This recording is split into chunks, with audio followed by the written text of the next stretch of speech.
दोस्तों, कैसे हैं आप सब। आज हम शुरू करेंगे sexual reproduction in flowering plant, जो कि एक मोस्ट इम्पॉर्टेंट टॉपिक है। 2019 में लगभग इससे 6 क्वेश्चन आए थे, तो बहुत इम्पॉर्टेंट टॉपिक है। आज हम इसे शुरू करेंगे। Sexual reproduction in flowering plant मतलब फ्लावरिंग प्लांट में सेक्सुअल रिप्रोडक्शन कैसे होता है। तो हम सबसे पहले जानेंगे flower A fascinating organ of angiosperm पढ़ेंगे। उसके बाद प्री फर्टिलाइजेशन स्ट्रक्चर पढ़ेंगे। उसके बाद डबल फर्टिलाइजेशन पढ़ेंगे। उसके बाद post fertilisation structural and event पढ़ेंगे। उसके बाद एपो मिक्सिंग एंड पॉलीम्ब्रियानी पढ़ेंगे। तो आज हम शुरू करते हैं first topic, flower A fascinating organ of angiosperm. तो सबसे पहले हम जानेंगे फ्लावर होता क्या है। फ्लावर एक हाईली कंडेंस्ड मॉडिफाइड शूट होता है।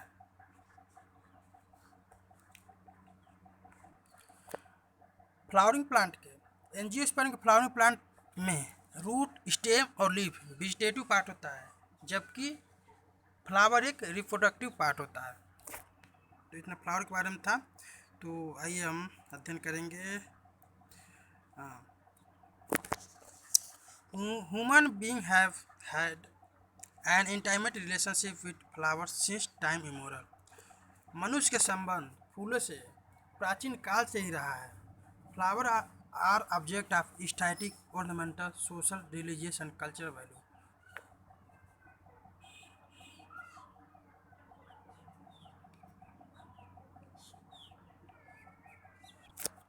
Flower are object of aesthetic, ornamental, social, religious and cultural value. Flower मनुष्य के लिए एस्थेटिक, ऑर्नामेंटल और social, religious and cultural value के लिए उपयोगी किया जाता है। They have always been used as symbol for conveying important human feeling such as love। Flower का उपयोग हम अपना फीलिंग के लिए भी कर सकते हैं, जैसे कहीं love, affection, happiness, grief, morning etc में फ्लावर का उपयोग कर सकते हैं। अब नेक्स्ट टॉपिक आ जाइए। फ्लावर का जो अध्ययन हम लोग फ्लावर का जो हम लोग खेती करते हैं, कल्टीवेट करते हैं, उससे फ्लोरिकल्चर कहते हैं।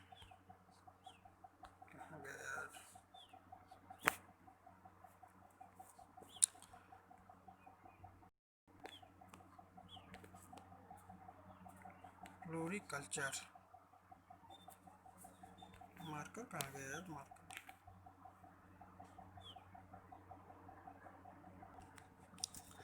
आइए अध्ययन करें pre fertilisation structure and event.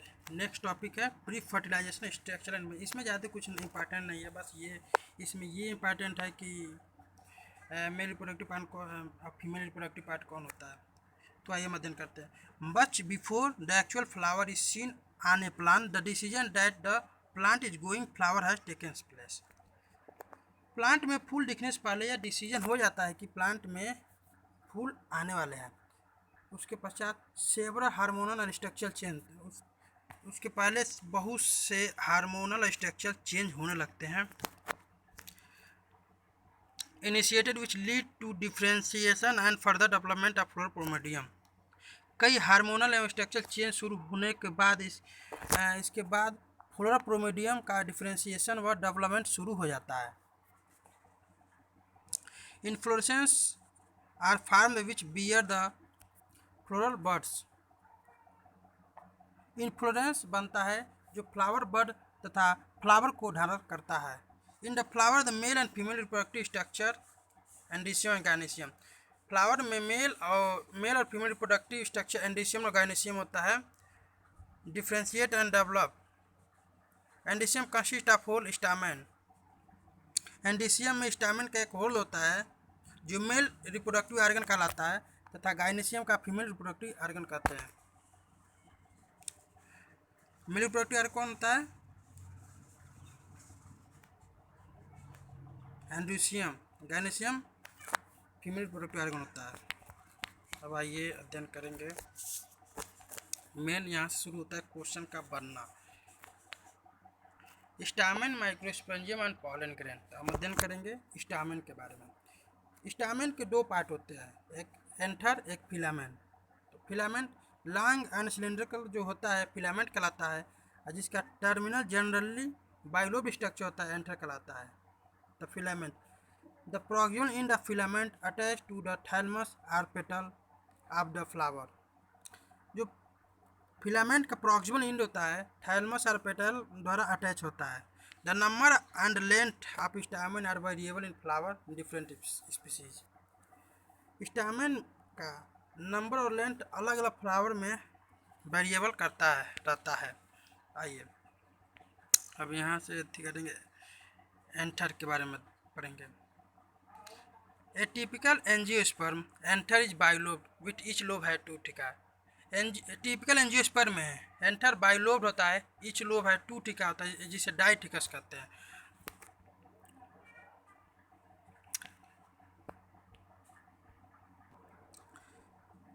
The bilobe nature of an anther very distinct in transverse section of the anther.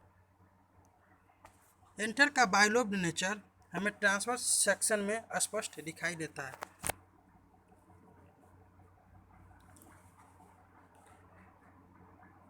The anther is four-sided tetragonal structure and consists of 4 microsporangia located at the corner two in each lobe. Anther एक 4-साइडेड tetragonal structure होता है जिसमें 4 corner पर 4 microsporangia पाई जाती है। प्रत्येक lobe में 2 माइक्रोस्पोरेंजिया पाई जाती है। The microsporangia develop further and become pollen. Microsporangia आगे डेवलप होकर पॉलन सैक बनाती है। The extend longitudinally all through the length of an anther and are packed with pollen grain. Microsporangia आगे डेवलप पॉलन सैक बनाती है। ये anther की पूरी लेंथ तथा लॉन्गिट्यूडनली एक्सटेंड करते हैं तथा पॉलन ग्रेन से एकदम ठसाठस भरे रहते हैं।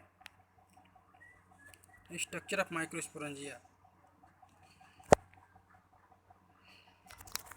In a transverse section, a typical microsporangia appear circular in outline. एक टिपिकल एंजियोस्पर्म में अपने ट्रांसवर्स सेक्शन में लगभग सर्कुलर आउटलाइन दिखाई देता है।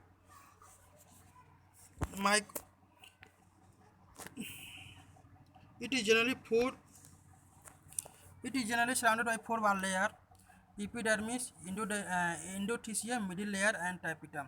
The outer 3 wall layer perform a function of the protection and help digestion of an anther to release the pollen. जो बाहरी 3 लेयर होते हैं प्रोटेक्शन काम करते हैं, एंथर के डाइसेंस में मदद करते हैं, इससे पॉलन ग्रेन बाहर निकल जाए। Tapetum the nourishment of developing pollen. Tapetum जो सबसे इनर होता है टाइपटम कहते हैं, ये पॉलन ग्रेन को नरिशमेंट करता है तथा डेवलपिंग पॉलन ग्रेन को नरिशमेंट प्रदान करता है तथा सेल के डेंस साइटोप्लाज्म था। टाइपटम की सेल में डेंस साइटोप्लाज्म था जनरली एक से अधिक न्यूक्लियस पाए जाते हैं।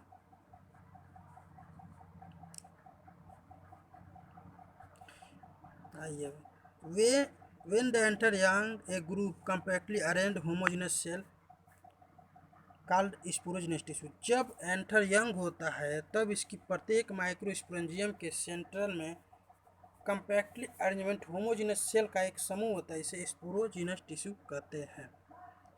Microsporogenesis. Microsporogenesis as the anther develop, the cell of the sporogenous tissue undergo mitotic division to form microspore tetrad। जब एंथर डेवलप होता है तो माइक्रोस्पोर टिश्यू की माइटोटिक डिवीजन के द्वारा माइक्रोस्पोर टेट्राड बनते हैं। ये अध्ययन करेंगे।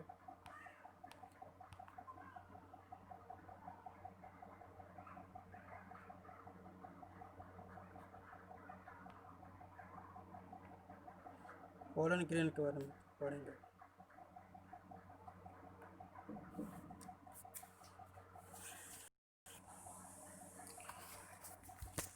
Pollen grain are generally spherical, measuring about 50 micrometre in diameter। Pollen grain generally spherical होते हैं और इनका डायामीटर लगभग 25 से 50 माइक्रोमीटर होता है। It has prominent two layered wall, the hard outer layer called exine. इसके दो लेयर वाल होते हैं। पहला जो बाहरी होता है एग्जाइन होता है, सबसे हार्ड होता है। इज मेड ऑफ स्पोरोपोलिन, जो स्पोरोपोलिन से बना होता है।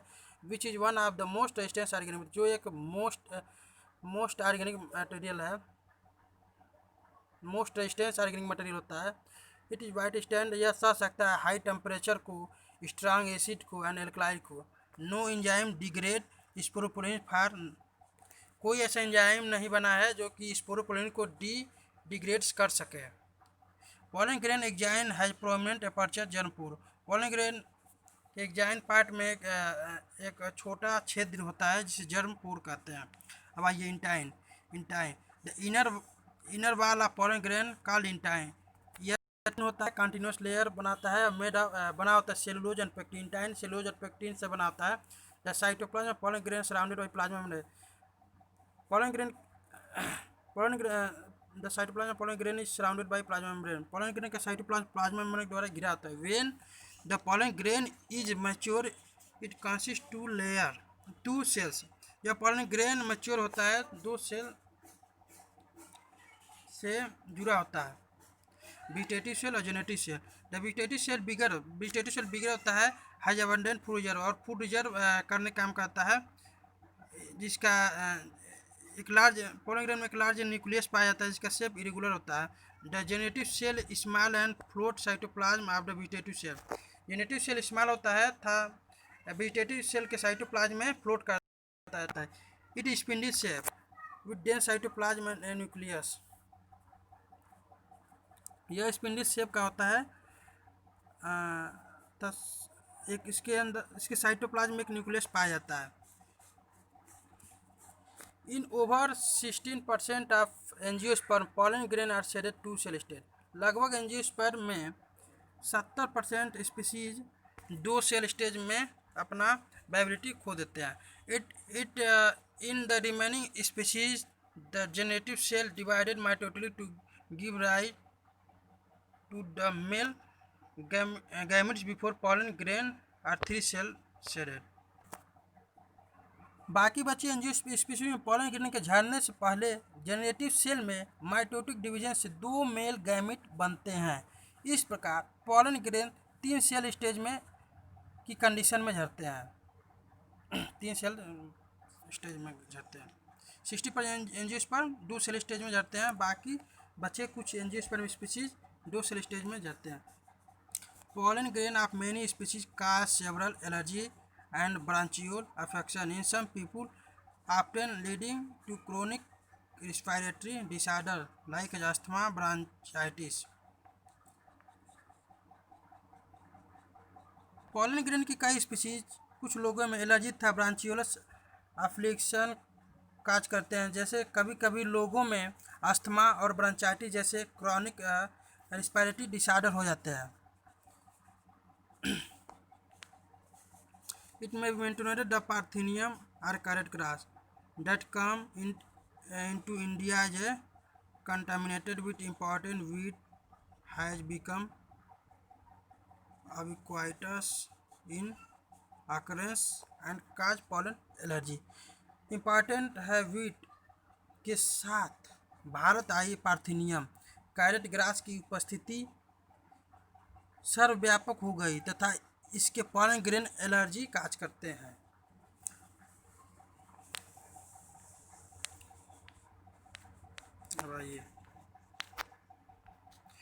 Pollen grain are rich nutrient, it has become, pollen grain nutrient से भरा रहता है। It has become a fashion in recent year pollen tablet and food supplement, कुछ सालों में यह पॉलन टैबलेट फूड सप्लीमेंट के रूप में प्रयोग करने के दौर में फैशन सा हो गया है।